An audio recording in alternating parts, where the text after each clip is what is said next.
Um, I mean, it was kind of back and forth. It was a one-possession game either way, and everybody was in the bonus, and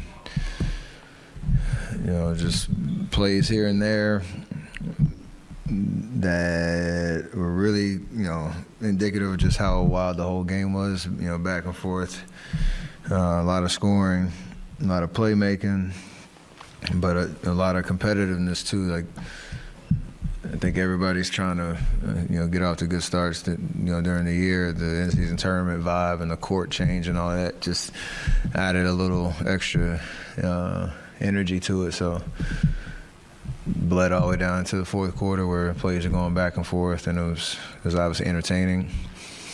Could have gone either way. Thankfully, went our way. Yes, Steve was saying how he didn't think the call was going to be in favor. Dario was saying how it was motions up and down waiting for that official call to be made. What were you thinking during the review? Were you thinking it was going to be called in your favor against you guys? It was hard for me to see the jumbotron, to see the replays, and I was I had my contacts in so I could see from a long way away the little monitor that they were looking at. I didn't see it in live because when I laid it up, I kind of fell on the baseline. I saw it go in. I saw Draymond was up there, and I couldn't tell if he touched the ball or not, or if Giddey grabbed the net or not. And I think they called it no good at first, reviewed it. And I know whichever way they call it, you have to have the evidence to go the other way. And that's where doubt crept in, because I couldn't tell what camera angles they had. But thankfully, they got it right, because if I'm not mistaken, he grazed the rim but didn't touch the ball. And good basket.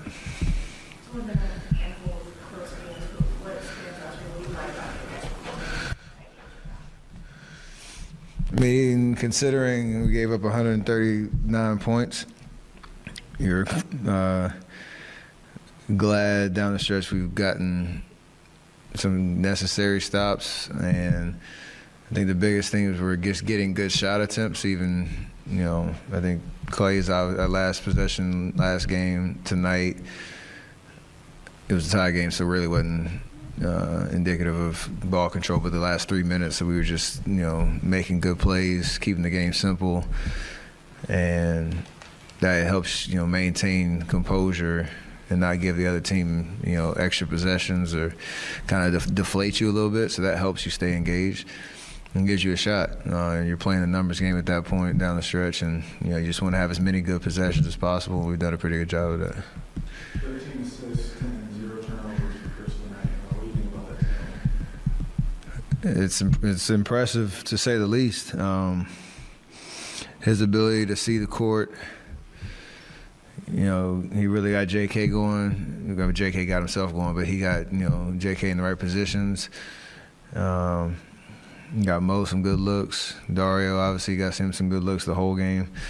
He just has a knack for it. He's had it his whole career. And watch out when he starts making shots. Like, that's going to be the fun part when he puts it all together. So it's very, very impressive. I am super jealous of the assist-to-turnover ratio. I did not have that in my bag.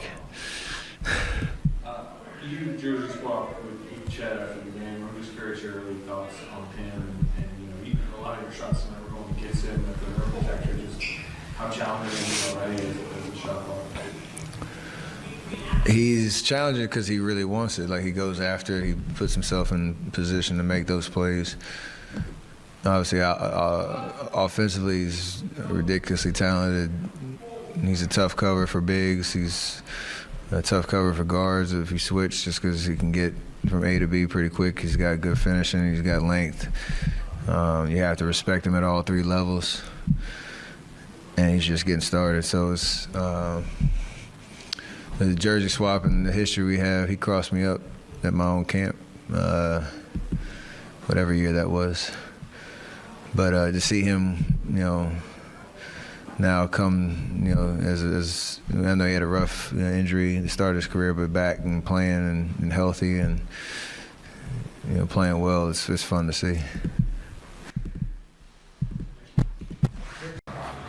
You were down in the mix when they were just kind of reviewing that last play. What was your perspective? what's your explanation of what they did? Well, live, it just looked like the ball was going in, and then when I saw the replay on the scoreboard up top, it looked like Draymond touched the rim, and then I guess it's just a determination of did it impact the shot. I'm not quite sure of the rules, so I was sort of expecting them to overturn it, and but obviously they allowed it, and we escaped.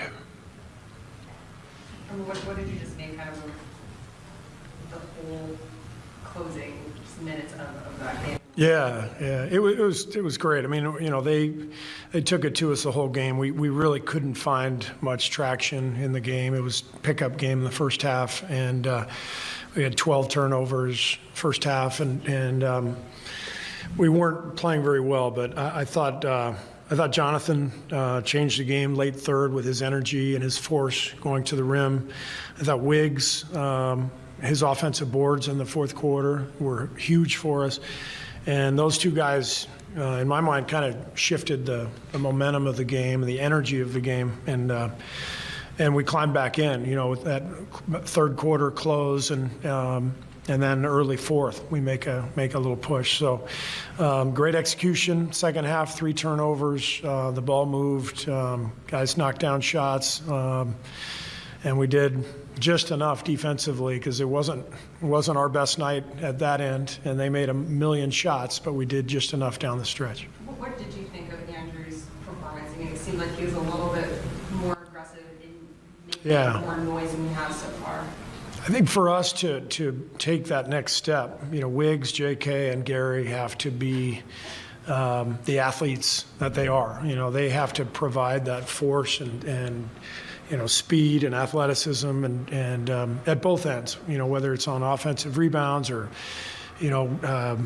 driving to the hoop, getting fouled, getting us some easy baskets. Those guys play at a high level.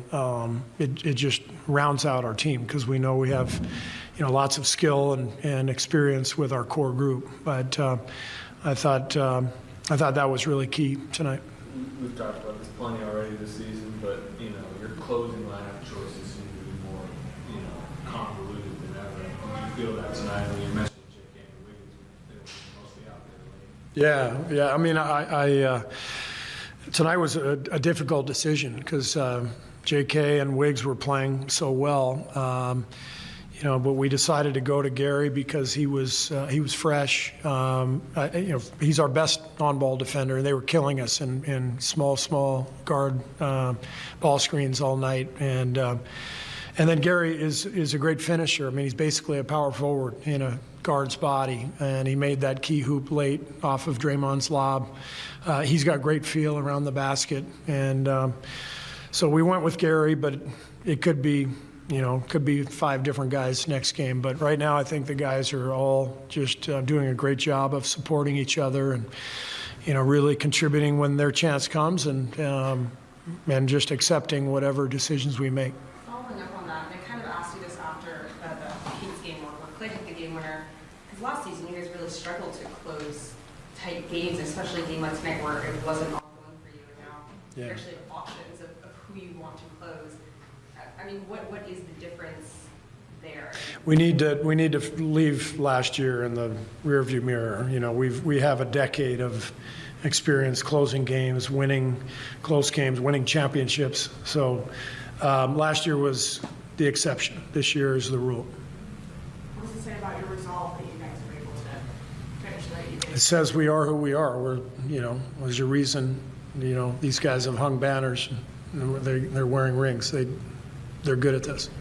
It seems like a message you're almost trying to get out there to stop talking about last year. I mean, Yes. And I'm talking to you guys. I'm wondering if that's even in the locker room. It's just like, We don't talk about last year, but it does keep getting brought up, and obviously, Draymond brought it up himself the other night, so that's on him. But every year's different, but the track record of this team over the last decade, this is the norm, and. We add Chris Paul to this group, 13 assists, no turnovers. That's insane. I think it's now something like 54 assists, 6 turnovers on the season. So, yeah, we're